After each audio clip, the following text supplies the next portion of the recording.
안녕하십니까. 30년간 어르신들의 건강을 돌보며 진료실을 지켜온 한의사 김정환 원장입니다. 오늘 저는 많은 분들이 건강 비결이라 굳게 믿고 계신 한 가지 습관에 대해 어쩌면 조금은 무겁고 진지한 이야기를 드리고자 합니다. 바로 식후 과일에 대한 이야기입니다. 달콤하고 향긋한 과일 한 조각으로 식사를 마무리하는 것. 참으로 즐거운 일입니다. 소화를 돕고 입안을 개운하게 해준다고 믿는 분들이 많으시죠. 하지만 만약 그 습관이 어르신들의 건강을 조용히 무너뜨리는 주범일 수 있다면 어떠시겠습니까? 수십 년간 7,000명이 넘는 환자분들을 뵙다 보면 안타까운 사례들을 수없이 마주하게 됩니다. 특히 80이 넘으신 어르신들께서 식사 후 과일을 드시고는 갑자기 속이 불편하거나 어지럼증을 호소하며 쓰러져 응급실 신세를 지는 경우를 너무나 많이 보아왔습니다. 과일이 몸에 좋은데 왜 위험하다는 건가? 당연히 이런 의문이 드실 겁니다. 과일 자체는 죄가 없습니다. 오히려 자연이 준 최고의 선물 중 하나입니다. 문제는 언제? 그리고 어떻게 먹느냐에 있습니다. 똑같은 과일도 시간에 따라 약이 되기도, 독이 되기도 하는 것입니다. 오늘 이 글을 끝까지 읽으신다면 과일을 가장 안전하고 지혜롭게 드시는 방법을 명확히 알게 되실 겁니다. 그리고 어쩌면 지금까지 무심코 이어온 습관이 얼마나 위험할 수 있었는지 깨닫게 되실지도 모릅니다. 부디 이 글이 기아와 소중한 가족의 건강을 지키는데 작은 등불이 되기를 바랍니다. 제 장모님의 눈물, 그리고 뼈아픈 깨달음. 제가 이토록 간절하게 식습관의 중요성을 말씀드리는 데에는 제 개인적인 아픔이 서려 있습니다. 바로 5년 전, 68이셨던 제 장모님 이야기입니다.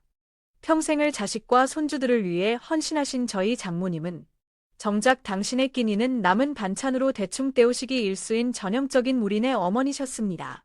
그런 장모님께는 매일 아침 거르지 않는 건강 습관이 하나 있었습니다. 사과, 배, 바나나 등을 믹서에 곱게 갈아 주스로 마시는 것이었죠. 몸에 좋은 것은 챙겨 드셔야 한다는 생각에서였습니다.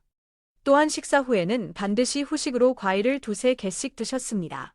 과일이 소화를 돕는다는 믿음 때문이었습니다. 하지만 언제부턴가 장모님의 몸에 이상 신호가 찾아오기 시작했습니다. 처음에는 나이 탓이겠거니 하고 넘겼던 사소한 증상들이었습니다.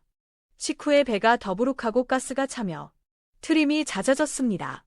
그러던 어느 날, 식사를 마치고 과일을 드신 장모님께서 갑자기 심한 어지럼증을 호소하며 의자에 주저앉으셨습니다. 급히 혈당을 재어보니 수치가 280까지 치솟아 있었습니다. 병원에서는 당뇨 전 단계라는 진단을 내렸습니다. 설상가상으로 몇 달 뒤, 장모님은 새벽에 가슴이 답답하고 숨이 막힌다며 119를 부르셨습니다. 응급실에서 잰 혈압은 190을 훌쩍 넘어 있었습니다. 의사는 식습관을 바꾸지 않으면 매우 위험하다며 약을 처방했습니다. 한의사인 사위가 장모님의 건강 하나 제대로 돌보지 못했다는 자책감에 고개를 들 수 없었습니다. 혈압약과 당뇨약을 드시기 시작했지만 증상은 좀처럼 나아지지 않았고 오히려 약 때문에 기운이 없다며 힘들어하셨습니다. 그때 저는 깨달았습니다.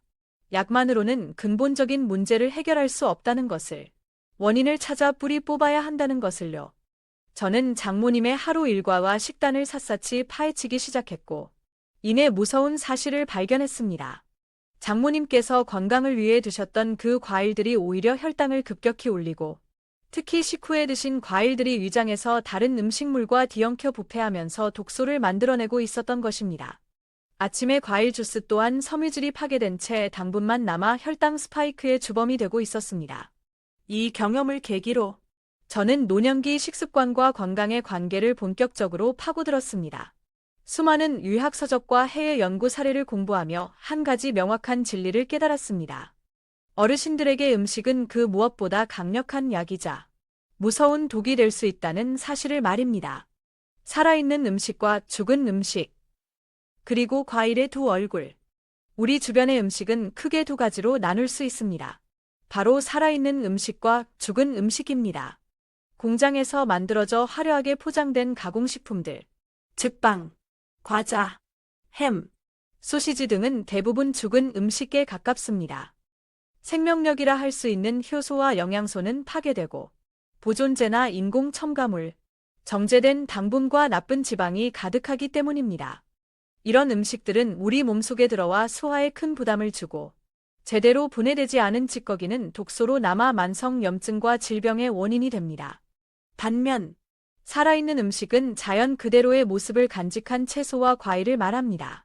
이들은 우리 몸의 소화와 신진대사를 돕는 풍부한 효소와 비타민, 미네랄을 품고 있습니다.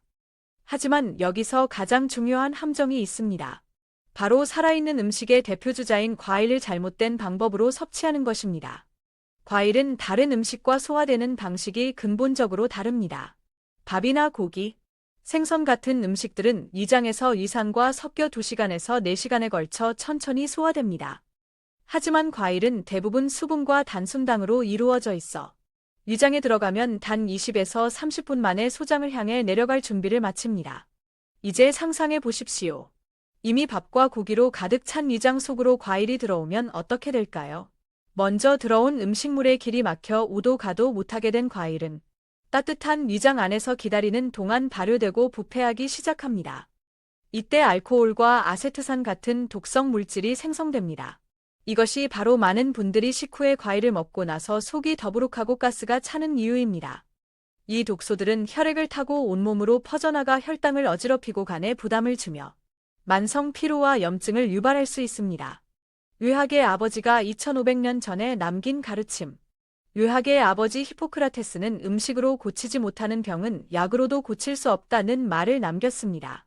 우리 한의학에도 예로부터 약식동원, 즉 약과 음식은 그 근원이 같다는 사상이 깊이 뿌리내려 있습니다.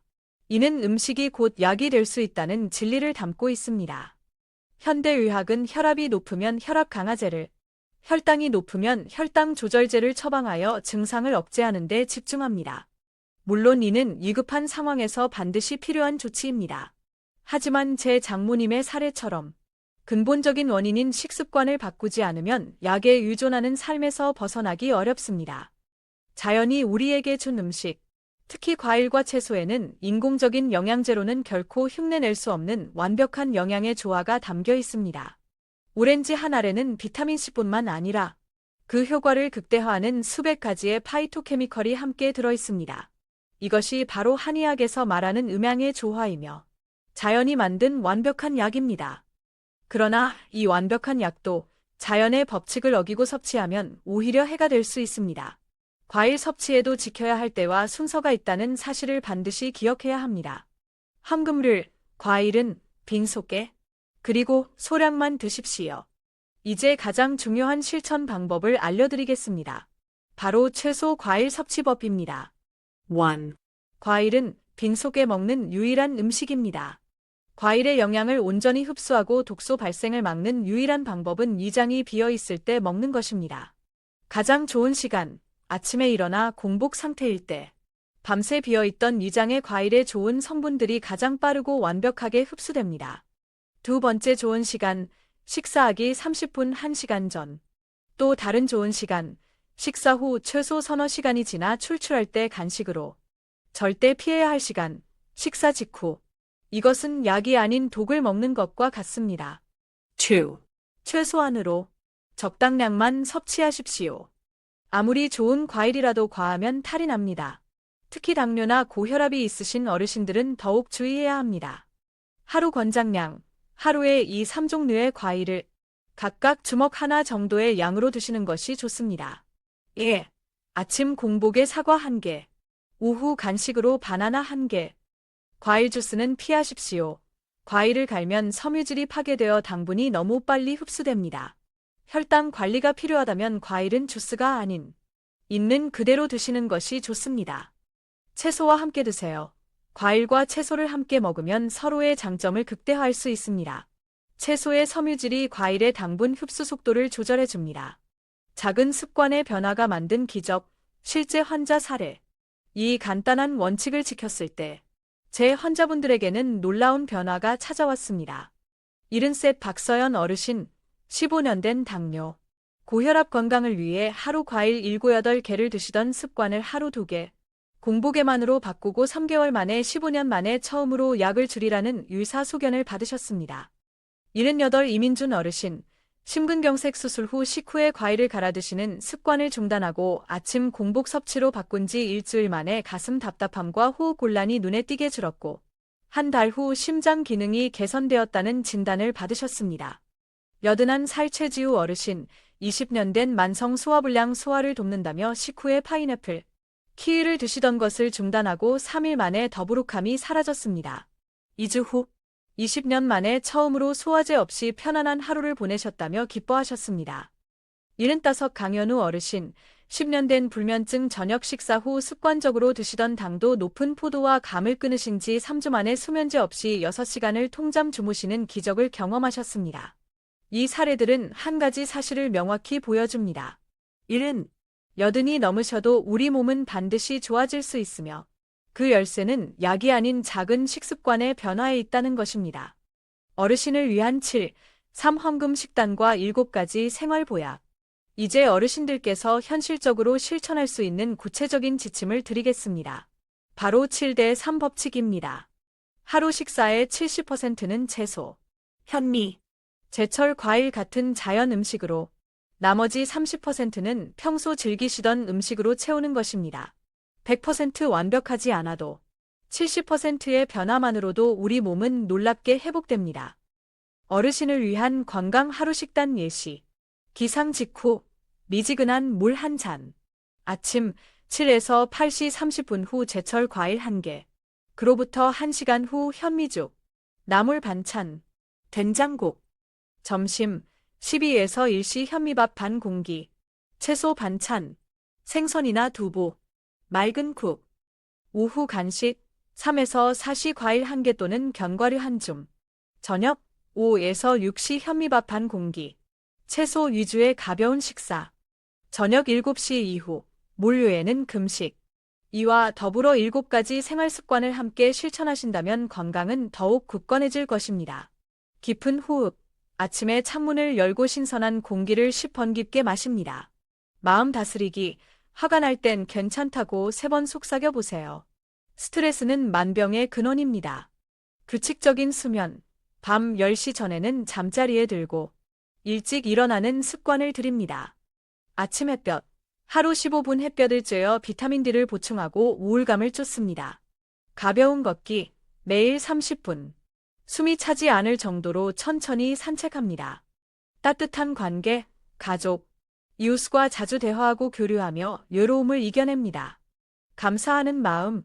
잠들기 전 그날 감사했던 일 3가지를 떠올려 봅니다. 어르신 여러분, 이 모든 것을 한 번에 바꾸려 하지 마십시오. 이번 주에는 저녁 식후 과일 끊기 단 하나만 시작해 보십시오. 그 작은 날갯짓이 당신의 남은 인생을 건강하고 활기차게 만드는 태풍의 시작이 될 수 있습니다. 부디 이 정보가 당신 혼자만의 비밀에 그치지 않기를 바랍니다. 사랑하는 가족, 친구, 이웃에게 이 글을 나누어 주십시오. 건강은 함께 지킬 때 더욱 단단해집니다. 당신의 건강한 100세 시대를 진심으로 응원하겠습니다.